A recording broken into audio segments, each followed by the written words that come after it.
Doctor Yunus স্যারকে ধন্যবাদ জানাই।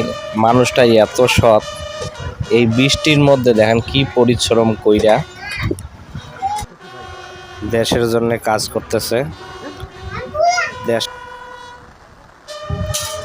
মানুষটা কত সৎ ভাই, দেখেন একবার দেখেন খালি এইরকম কোন রাষ্ট্র বৃষ্টির মধ্যে ভেস্তে আমি ভাই জীবনের ফার্স্ট দেখলাম ভাই। আপনারা দেখেছেন নাকি? কমেন্ট করে জানান। দেখছেন ভাই, কেউ একজন ছাতা নিয়ে আসছে বৃষ্টি রক্ষা করার জন্য। মানুষটা কত সৎ ভাই। অবশ্যই ভিডিওটা শেয়ার করবেন, লাইক করবেন, কমেন্ট করবেন আর সবার মাঝে ছড়িয়ে দেন এই ভিডিও।